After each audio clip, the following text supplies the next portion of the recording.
Hi, this is Damien AtHope, and I am an axiological atheist, which can simply be understood as a value theory or a value science atheist. And I'm here with the guest, who is a theist. Could you go ahead and tell us your name and a little bit about your theism? Yes, hi, my name is John Michael Williams, and I'm from Visalia, California, and I am a theist. More specifically, I'm a follower of Jesus Christ. Right, you're a follower of Jesus Christ. Okay. And could you go ahead and tell us about your theism? What is it you believe? So I believe in the God that is described in the Bible. I believe that there is a God, one God, in particular, and I believe that Jesus is, I should say. Okay, let's go back to the beginning, the first thing you said, because you said you believe the God of the Bible. Why do you believe that? Because you see what I'm saying? Like, in other words, if I had seen or felt God in some kind of context, I can understand. But you're saying you're believing someone else's words. Why are you believing the words? Just wondering. Well, that's a good question. So, I mean, I can take this question several different ways. So, first of all, to give you like a little background about me, I grew up in a very devout household. My stepmother was a Jehovah's Witness. And being openly gay, LGBT myself, particularly G, I didn't, I turned away from religion, as it were. And we do have to remember a couple different things, I think, when we're looking at the Bible. Number one, the Bible is a historical document. Well, that's not a true statement, so I don't agree with that.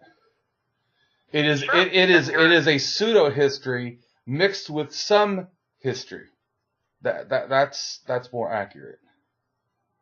Okay, sure. That's your opinion, and I'm not going to argue that point. But I do appreciate that you understand that there is some history to it. I mean, we do have there's a lot of archaeological evidence that disproves it. It shows that they arose.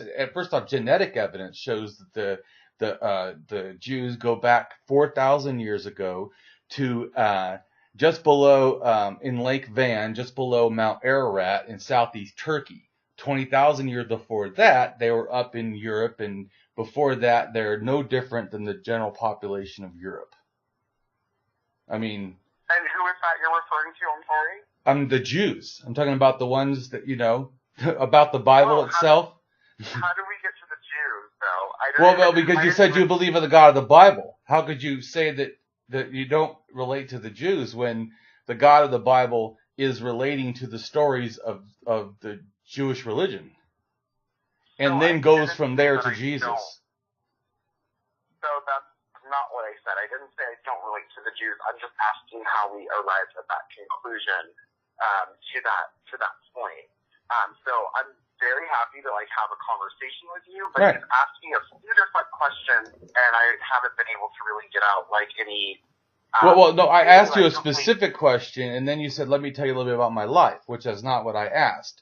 But I allowed you to do that. But then when you said that we have to understand that the Bible is historical, if you say something with a truth statement like that I absolutely do not agree with, I'm not going to sit here and listen to you and say nothing.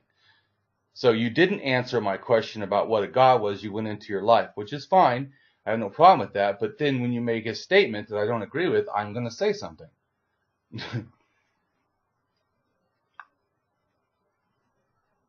Okay, so what question would you like me to answer? I was said to you about what God you believe in. You said the God of the Bible. Then I asked you, why do you believe what the Bible says? If you had said you believe in God because of a personal experience, that is different than saying, I believe the words the Bible says about what a God is. You see what I'm saying? So actually, I do believe in God in a personal experience too, which is one of the points that I was going to make as well. So let's simplify things. What would you like to ask me, and I can answer it? Why is it you believe the words of the Bible about what a God is? Because I've studied it extensively, because I've had a personal encounter with God many times, because I have a personal relationship with God currently, and because in my heart, in my mind, and I'm a logical person, I'm not an illogical person, in my mind, I've seen what the other side looks like, the opposite of God. I've seen what that looks like, and also because God has changed my life, to be quite frank. And okay, so you said a lot of things. So what do you mean the other side? Is it someone who as an atheist? I'm an atheist. The other no. So I mean, what do you mean by the other side? The opposite of God belief would be non-belief, right? I mean, or no, actually. Or help me understand what you meant. For me, God is goodness, and the Bible talks about opposite of goodness being evil, right? I mean, whether or not you well, the Bible talks about a lot of things, but you said the God is goodness. Why is it that you believe God is goodness? Okay, so I'm not going to continue this conversation if I keep getting interrupted, man. Like, I'm really trying to be patient, but I do want to have this conversation with you. Right. Well, I would. It's not. This is. We are having a conversation. I'm asking you things. So you just interrupted me again, though. Well, because you made a comment, and then another comment, and then I wanted to relate to it. I mean, I'm not interviewing you. We're having a discussion. Right, and I don't have discussions with people that don't allow me to finish my thought. I just don't. So if you would like to be patient and allow me to finish what I'm saying, then I'll definitely have this discussion with you. But you did say you're not interviewing me, but you kind of are because you're recording the conversation, which I'm okay with. I don't mind. But you kind of are interviewing me by recording the conversation. So anyway, back to your question, your next question that you had asked. You said the opposite of believing in God is not believing in God. Okay, but that's not what I was saying. What I believe that God is goodness, the reason I believe that is because of the way that He has directly impacted my life. Because of the life that I lived prior to knowing Him and having a relationship with Him was not a good life. I was okay with being morally, with you as a person, an atheist who operates on your values. You have values that are good and evil, right? Like good meaning truth, honesty, justice, etc., etc., and the opposite being stealing, being dishonest, treating people unkindly. Is that correct? Well, yeah, I agree that those are pro-social values that are beneficial to society. Yeah. Okay, great. So I think what it is for me is that God encouraged those good values in me, and He has strongly discouraged those bad values in me. And I'm not saying that you have to know God to be a good person. Someone asked me that the other day. I think you can be I know wonderful people just like yourself that are atheists that are perfectly happy being atheists, and they are some of the best people that I've ever met. And that to me is beautiful. If that's what they want, if that's what they want for their lives, I support that 100%. Why would I not? For me, God is not a thing that's to be pushed on people. It's a choice.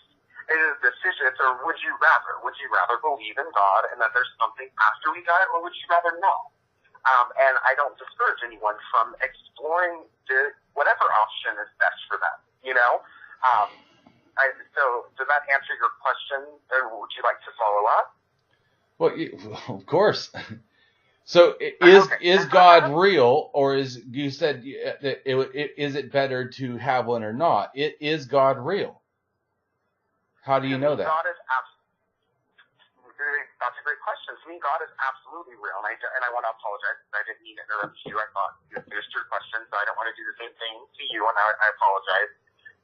To me, God is absolutely real. To me, He's essential to my life.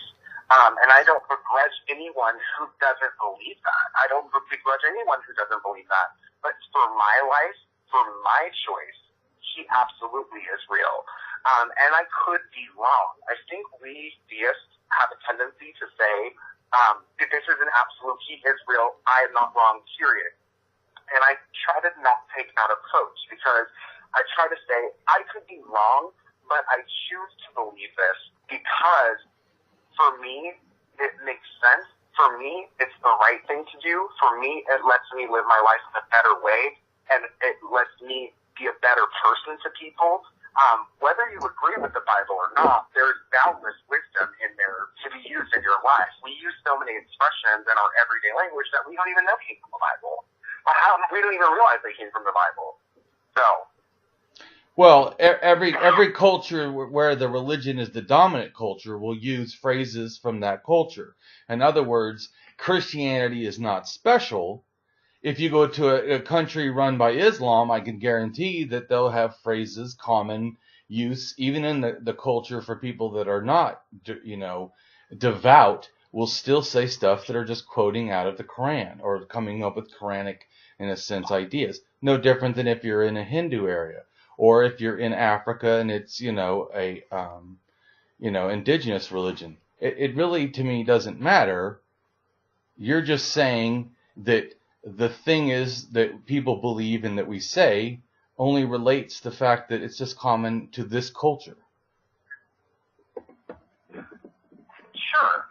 I mean, that's a good point. But then if there was not wisdom in the phrases that we use and the idioms and expressions and the metaphors that we use, then why would we continue to use them? I don't believe that. I believe humanity is very good at deciding what things are no longer useful and deciding that they are not going to do them anymore. The counter argument can be made. We're also bad at it in some areas, of course. But particularly when it comes to language, I mean, we're very good at deciding what words are acceptable and not acceptable, just as we are very good at deciding what phrases have value and no longer have value. And so, to me, it's a fair point. You're absolutely correct. I'm sure if I went to Iran or Afghanistan or any of the Middle Eastern countries that have Muslim majorities, there would probably be expressions from the Quran in their everyday language. Absolutely. But my point speaks to a little bit more of the idea of whether or not you believe in a God or not. The wisdom that is found in the Bible is undeniable. And that's my opinion. That's not a fact. It's just my opinion. Jesus said, love each other. I mean, who doesn't think that that's something that we need to do? Well, Jesus also said, sell everything you have, and says that a rich man can't get through the eye of a needle, before he can make it to heaven. And I see lots of Republicans and rich people that are, having no problem with supposedly championing Jesus while they champion the dollar. So, I mean, and you can also say that the same thing. Jesus had given to Caesar what is Caesar's. So anybody who's a Christian should have no problem paying taxes. But I hear plenty of people, especially like I said, Republicans, and I'm an anarchist, so I could really, in a sense, care less. But I'm a socialist anarchist. I'm more left than Bernie Sanders. Bernie Sanders is like middle of the road to who I am. Same. Me too. So, but I care about humans on a world stage. I think that our ignorance has been too long that we've thought we were separated. But I agree. But so to me, I'm just saying. So here they are. These people. They are some of the loudest and proudest Christians, certainly. Yeah. And yet they seem to have read all this wisdom that you talk about, and they're the devout ones. And your claim, I'm guessing, is that being a liberal one, not totally following the supposed wisdom of the Bible, gets you to be a better person. I don't see it, for me personally. I see religion as a humongous, even for my own mom. When I became an atheist at 35 in college after taking courses not related to atheism. And when my mom had called, and I didn't want to tell her because I thought that she might disown me because she was a fundamentalist Christian. And then she goes, I want to pray with you. And I didn't say anything. And she goes, what's wrong? You angry at God? And I said, no, I don't really believe in a God. And then she got all mad and then tried to challenge me. And then I said some things to her. And then she didn't talk to me for like about a month or two. And then she said, that she's found in herself to, go ahead and, talk to me. And I said, don't do me any favors. I didn't do anything wrong. You know, the only thing that happened is I stopped believing. I did nothing wrong, you know. So you don't need to be doing me a favor. You either love me or you don't. I mean, it shouldn't be even a question. But so then she hung up and didn't talk to me for a little while. Now she talks to me, but it's still kind of strained. But I have not seen few things that allow people to feel that they have a right to have glee over the suffering of others as I do with people who claim especially to be Christians. What I mean by that is lots of Christians will joyfully say, I can't wait to see you burn in hell. So if it's true, if you actually believe this, it would be like saying you want me to go to the gas chambers of Hitler, and that you're feeling joy of this just shows you're a psychopath. It shows that you have no humanity. If it's true, if you believe that someone is actually going to be burning and suffering for the rest of their life, if your humanity inside does not scream for them, then I'm wondering if you have a touched, humanity, if it's connected. And to me, like I said, it seems that all this wisdom that you're talking about, people that are the most devout seem to read and yet don't get that love that is supposedly claimed. Right. So you just gave me like a lot of stuff. So I want to kind of knock up if you don't mind. So you quoted Matthew. You quoted the book of Matthew. You said that Jesus said that a rich man can't pass through the eye of the needle. So I just want to clarify what the verses actually say. So what Jesus, that conversation that Jesus was having was with a man who came up to him. It's in Matthew 19, I believe. A man came up to Jesus and he asked him, what do I need to do to inherit an eternal life? And Jesus said to him, do you keep, the commandments? Meaning, do you follow the things that you're supposed to do that God has already laid out for you? Now, mind you, Jesus had already at this point, I believe, if I'm not mistaken, clarified to everyone that the commandments are to love God and love your neighbor. So he's asking him, do you follow those commandments that I've already said? And the man said, yes, I do. And he told him, if you want to be perfect, this man was rich, mind you. This man was very rich, meaning this man had money. So what he told him was, if you want to be perfect, go sell all of your possessions. So that's where that comes from. So this man had more than enough. And for this man, this was a test from Jesus. And I'm going to link this back to something. The Bible very explicitly states in Proverbs, and Jesus quotes this as well, that the love of money is the root of all evil. So what Jesus was saying to this person was, if he was testing him, he was saying, if you really want to be right, if you really want to go above and beyond, go sell all the things you have. Because it was a test to see, do you love money more than you love me, sort of, or God? Right, so but you do know that a lot of the monks took that to heart, right? That actually did that. So you're taking it as an allegory, but that's just an interpretation that is being made now. Because that's not interpretation that was always done. Because you definitely know there's plenty of monks that took the vows of piety or whatever it is. You never get money or something. You know what I'm talking about? Or you sell all your stuff and you go to the... So I'm just saying, so definitely the Bible's been interpreted, to mean that by very devout people. And I would say that probably the people in the time of the Middle Ages were probably almost more devout than people are now. I just want to finish the thought though. Yeah, I did interpret it that way, but do I think that if you have plenty of money that you should have multiple houses? No. I think there's and to those people who did follow what Jesus said, far be it from me to say they did the wrong thing. That's what Jesus said to do. Far be it from me to say that they said the wrong thing. Now, as far as the other stuff that you were saying about these Christians going around, that should bug me too. I mean, as someone, that's why I told you at the beginning, or I was trying to tell you, I don't know if you caught what I was saying, the reception was bad. Oh, that first reception was just awful. It was so awful.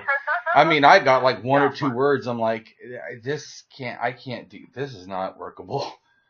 Right. I understand. And what I can tell you is that I don't really like calling myself a Christian, because that term has become, even, and I'll give you another example, evangelical. I would say that I'm an evangelical person, but evangelical means someone who spreads the gospel.